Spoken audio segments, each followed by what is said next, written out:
میں پودوں کو پانی دیتا ہوں تو یہ بڑھتے ہیں, میں ان کو روشنی میں لے کر آتا ہوں, اٹھا کے لاتا ہوں گملوں کو, تو پھر ان پر روشنی پڑتی ہے.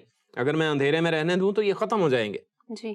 تو یہ سبب جو تھا, اس وجہ سے وہ ایتھیزم کا بانی تصور کر سکتے ہیں ہم, یعنی بانیوں میں سے وہ ایک گنا جائے گا جس نے اس چیز کو پروان چڑھایا, اور وہ ایتھیوس تھا اس دور کا, وہ ایتھیوس تھا, اس وجہ سے اسے زہر کا پیالہ پینا پڑا. جیسے میں نے ایتھیوس لفظ کا مطلب بتایا تھا گزشتہ پروگرام میں کہ اس کے معنی کیا ہے, وداؤٹ ڈیٹیز, وداؤٹ گاڈز یا گاڈ, اسمال جی ہو یا کیپیٹل ہو وہ ایک ہی بات تھی. یعنی کسی بھی معبود دیوی دیوتا کے بغیر شخصیت کو ایتھیوس مانا جاتا تھا, اور وہ ایتھیسٹ کہلاتا تھا. اور یہ ارسطو کا یہی کام تھا, ایرسٹوٹل ایسا ہی تھا. اس نے ہی سکندر اعظم کو پروان چڑھایا, اس کی تعلیم و تربیت کا ذمہ دار یہ شخص تھا. اسی بنیاد پر 33 برس کی عمر میں تقریباً 332 سے 333 قبل مسیح میں سکندر اعظم یہ دعویٰ کرتا ہے کہ آئی ایم گاڈ, اسمال جی والا, کہ میں خدا ہوں یا میں دیوی دیوتا ہوں. اس نے یہ دعویٰ کیا تھا, اور پھر اس نے کہا I am son of God, اور اسی رات وہ مارا گیا تھا. وہ کسی دیوتا کسی دیوی کو نہیں مانتا تھا, وہ کسی دیوی سے نہیں ڈرتا تھا, وہ کسی دیوتا سے نہیں ڈرتا تھا, وہ کسی کے بارے میں کوئی بات اس کی ماننے کو تیار نہیں تھا. میں یہ نہیں کہہ رہا کہ وہ غلط کرتا تھا, میں ارسطو کو بھی غلط نہیں کہہ رہا ہوں کہ بتوں کو مانتے وہ, میں ہرگز یہ نہیں کہہ رہا ہوں, بلکہ میں یہ کہہ رہا ہوں کہ وہ کسی بھی طرح کے معبود کو ماننے کو تیار نہیں تھے, وہ کسی بھی طرح کے خالق کو ماننے کو تیار نہیں تھے. پوری کاسموس جو انہی کی لینگویج کا ورڈ تھا, وہ اس کو بنانے والا جو کوئی بھی خالق یا کریٹر تھا, وہ اس کو بھی ماننے کو تیار نہیں تھے. اور یہ اس بات کی دلالت تھی کہ وہ ایتھیسٹ ہیں, سکندر اعظم بھی اور اس کا استاد ارسطو بھی, اور اس کے حلقہ احباب میں جتنے لوگ تھے وہ بھی. اس کے ساتھ ان کی ایک اور چیز بڑی اہم تھی سکندر اعظم کے حوالے سے اور ارسطو دونوں کے حوالے سے, یہ انسانیت کو بہت فروغ دیتے تھے, یعنی ہیومینٹی کو. اور یہی بات میں نے گزشتہ پروگرام میں بتائی تھی کہ ایتھیزم جو ہے وہ ہیومینٹی کو پروموٹ کرتا ہے, کہ humans are the central figure of the universe, کہ انسان جو ہیں یہ کائنات کی مرکزی شخصیت ہیں. اب یہ چیز جو ہے یہ خدا کے وجود کا انکار ہے, بالکل اس کی الہی قدرت یا اس کے الہی اختیار کے منافی بات ہے یہ.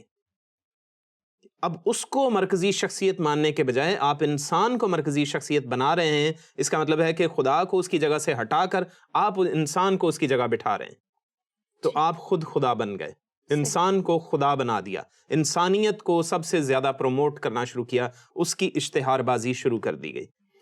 یہی چیز کیا ہے, یہ ہیومینٹی ہے, یہی چیز یونیورسلزم ہے.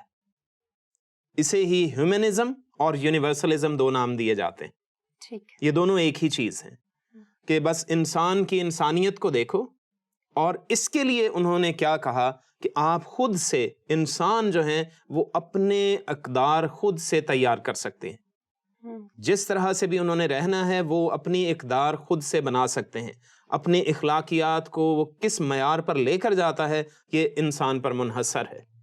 تو پھر پاسٹر صاحب میرے ذہن میں یہ بات آ رہی ہے کہ انسان سب سے زیادہ خود کو پروموٹ کرنا چاہتا ہے, وہ چاہتا ہے کہ صرف میرے ہی رائٹس جو ہے نا وہ امپورٹنٹ ہوں.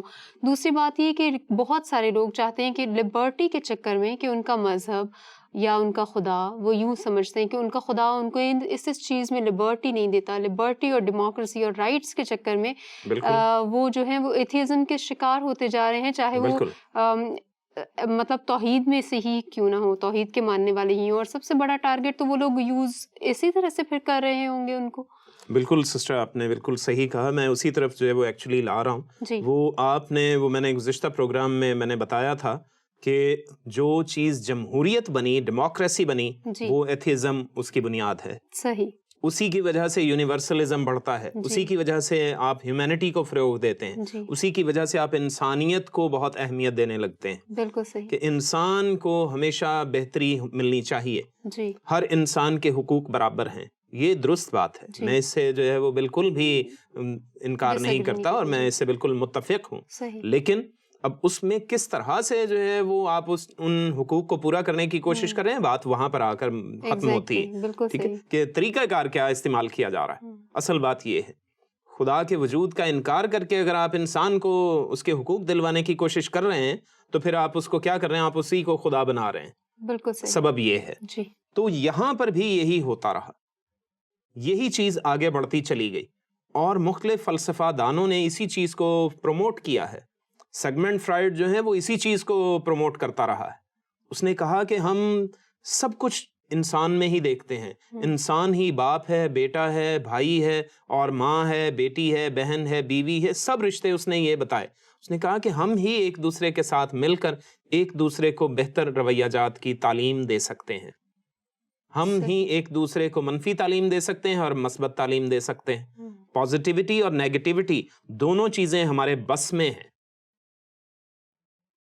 لیکن ہمیں کسی خدا کی اس لیے ضرورت نہیں ہے، ہمیں کسی بھی طرح کے معبود کو ماننے کی ضرورت نہیں ہے. اخلاقی معیار، اخلاقی اقدار جو ہیں وہ ہمارے پاس خود ہمارے اندر موجود ہیں. ہم ان کو خود سے بڑھاوا دے سکتے ہیں، ہم ان کو خود کیا ہے اسٹینڈرڈائز کر سکتے ہیں. ہم ان کو ایک معیار دے کر اس کے مطابق لوگوں کو زندگی بسر کرنے کا طریقہ بتا سکتے ہیں.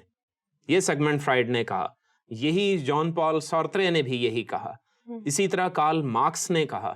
اس نے کہا کہ میرے طریقے کے مطابق چلیں تو آپ سب کامیاب ہوں گے. اس نے لوگوں کو لوٹنا تک شروع کر دیا. اس نے گروپ بنایا، اپنے جو ہم خیال نوجوان یا لڑکے یا لڑکیاں جو بھی اس کے ساتھ شامل ہوئے، اس نے ایک گروپ تیار کیا اور پھر لوگوں پر زبردستی اپنے نظریات تھوپنا شروع کروا دیے. حالانکہ وہ یونیورسٹی میں پڑھتا تھا، بہت اچھا جو ہے بریلینٹ اسٹوڈنٹ تھا، لیکن فلسفے کی بنیاد پر وہ اسی رستوں کی تعلیمات کو پڑھ کر اس کا دماغ گھوم گیا اور اس نے کہا کہ ہم سب جو ہیں وہ انسان برابر ہیں، تو ہمیں جو ہے وہ امیری غریبی کا خاتمہ کر کے ہمیں سب کو برابر بنانا ہے. جنگلوں میں جا کے رہنے لگا اور اسی طرح سے اس نے لوگوں کو لوٹنا شروع کیا جو امیر لوگ تھے اور غریبوں میں بانٹنے کی کوشش شروع کی. لیکن کیا ہوا کہ جو اپنے پسندیدہ غریب تھے ان میں بانٹا، جو دوسرے تھے وہ رہ گئے اور امیر لوگوں کو مخالف کر لیا. تو میں یہ نہیں کہہ رہا ہوں کہ وہ غلط تھا یا ٹھیک تھا، بحث یہ ہے ہی نہیں. بحث یہ ہے کہ ہم کس بنیاد پر کام کر رہے ہیں. ہمارے جو اخلاق اور اقدار کا جو معیار ہے، جو اس کی بنیاد جہاں سے ہم نے اٹھائی ہے، وہ کون ہے؟ بالکل صحیح. کیا وہ شخصیت ہے جس نے پرفیکٹلی ان تمام اقدار کو پورا کیا ہے؟ سوال یہ ہے. ایکچولی ایتھیزم کی بنیادیں ہلانے کے لیے سوال یہاں پر آتا ہے. صحیح. جب ہم اس بات کو دیکھتے ہیں کہ آپ انسانوں میں جو ہے وہ سب میں برابری کے ساتھ پیش آ رہے ہیں تو بالکل درست ہے. لیکن سیگمنٹ فرائڈ یا جو بھی دوسرے کارل مارکس ہوں یا کوئی اور بھی فلسفر ہو، کنفیوشس ہو، کچھ بھی ہو، تو کیا آپ سب لوگوں کے ساتھ برابری کا رویہ رکھ رہے ہیں؟ کیا آپ بلا رنگ و نسل، بلا مذہب کی تفریق کیے آپ سب کے ساتھ برابری کا رویہ رکھے ہوئے ہیں؟ سوال یہ ہے. اور فاصل صاحب، ایک عام انسان تو جیسے آپ بڑے اچھے طریقے سے بتا رہے ہیں، تو جیسے آپ نے ایک سوال چھوڑا تو ایک عام انسان کے ذہن میں فوراً بات آتی ہے کہ نہیں، کوئی بھی ایسا نہیں کر سکتا کیونکہ وہ خدا تو نہیں ہے. ایک فوراً انسان کے ذہن میں بات آتی ہے. بے شک یہی بات رومیوں کے خط میں پولس رسول نے پہلے باب میں واضح کر دی تھی کہ ہر چیز کو خدا نے انسان کے باطن میں رکھا ہے. درست. ٹھیک ہے، تاکہ وہ خدا کی خدائی کو سمجھے. اس کی الوہیت اور اس کی قدرت تو ہر چیز میں واضح نظر آتی ہے. لیکن ہم کیا کرتے ہیں؟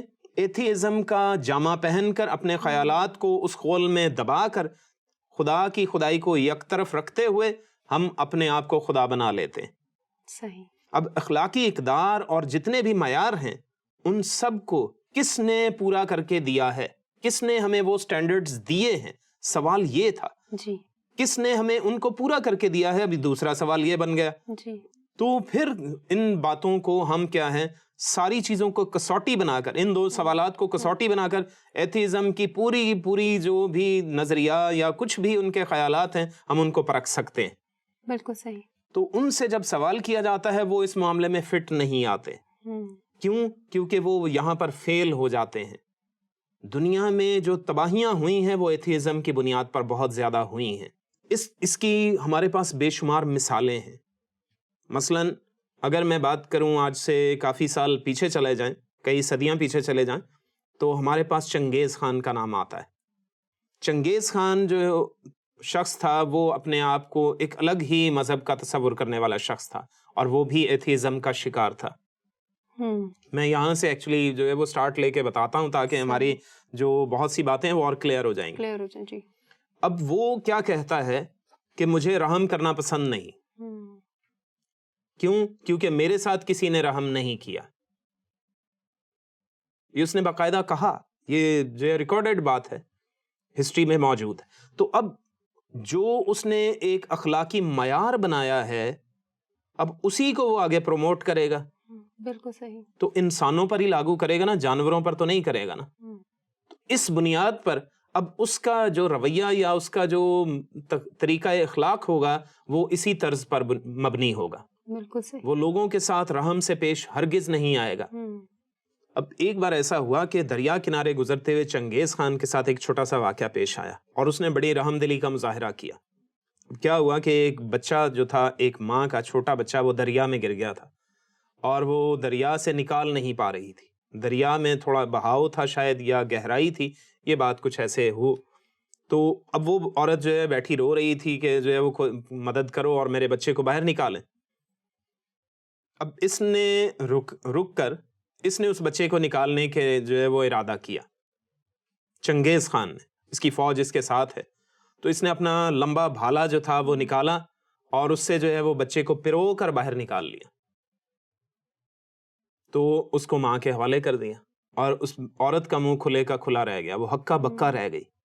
اس نے کہا کہ یہ میں نے بڑا ہی رحم دلی کا مظاہرہ کیا ہے, میں نے آج تک کبھی کسی پر رحم نہیں کیا, یہ میں نے تم پر رحم کیا ہے, اس وجہ سے بچے کو نکال دیا. تو اس کا اخلاقی معیار دیکھیے کہ یہ شخص کس طرح سے ایک معاشرے کو پرامن معاشرہ بنا سکتا ہے. کبھی بھی نہیں.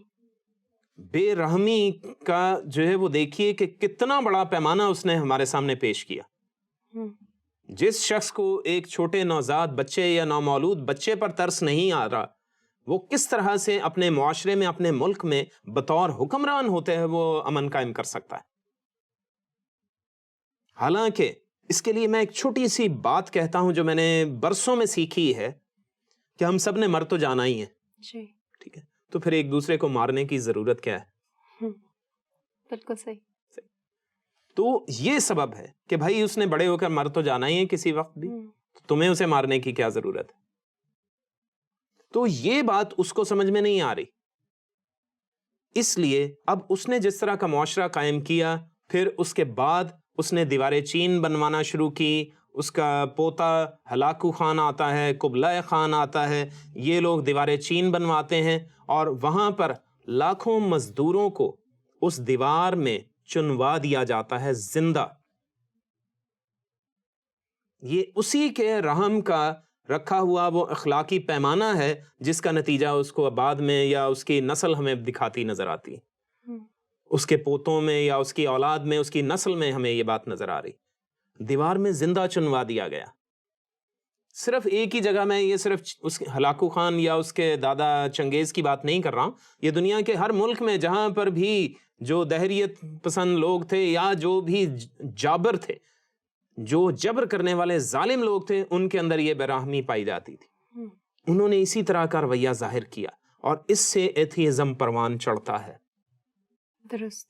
اس سے لوگوں کے اندر بے رحمی بڑھتی ہے, امن قائم نہیں رہ سکتا. آپ خدا تعالیٰ کو جو خالق کائنات ہے, آپ اس کی نفی کر رہے ہیں, کیونکہ اس کا حکم ہے کہ تو خون نہ کرنا. تو یہ سلسلہ چلتا رہتا ہے. اس طرح سے دنیا میں اور علاقوں میں اس کے بعد جو ہے کافی عرصے کے بعد کنفیوشس آ جاتا ہے چائنا میں. کنفیوشس نے اپنے نظریات پیش کیے کہ بھائی جنگ کرنے کی ضرورت نہیں, بڑی اچھی بات تھی کہ بھائی امن کا مظاہرہ ہوگا, اب امن سے لوگ رہیں گے, اور اب آپ کیا کیجئے, سب انسان برابر ہیں اور سب انسانوں کی قدر کریں, ایک دوسرے کی فکر کریں, اور کسی بھی مذہب کی ہمیں ضرورت نہیں, کسی کو بھی خدا ماننے کی ضرورت نہیں, کیونکہ انسان خود خدا ہے. یہ کنفیوشس نے ساری کہانی سنا دی. یہ اس کی باتوں کا نچوڑ ہے, اس کی تعلیمات کا نچوڑ ہے, صحیح. جس سے سوشلزم بن گیا. جس کی بنیاد ایتھیزم ہے، جس کی بنیاد دہریت ہے، اشتراکیت، سوشلزم کی بنیاد دہریت ہے کہ سوسائٹی پروان چڑھنی چاہیے، معاشرہ پروان چڑھے، وہ ترقی کرے. سوشیولوجی اسی چیز کو پروان چڑھاتی ہے کہ انسان سب سے قدر و قیمت کے لائق شخصیت ہے. اس کائنات کا مرکز انسان ہے، اس لیے کہ کائنات ہی اس کے لیے بنی ہوئی ہے. میں نے کہا تو پھر اس کا جواب میں یہ دینے کی کوشش کرتا ہوں، تو پھر انسان کائنات میں جگہ بجگہ جا کیوں نہیں سکتا؟ اگر اس کے لیے بنی ہوئی ہے تو ہر جگہ ہم کیوں نہیں چلے جاتے؟ مختلف پلانٹس پر گھوم پھر کے کیوں نہیں آتے؟ پکنک پر کسی دن بچوں کو لے چلتے ہیں مارس پر. جی. تو یہ نہیں ہوتا اور یہ نہیں ہو رہا. کیوں؟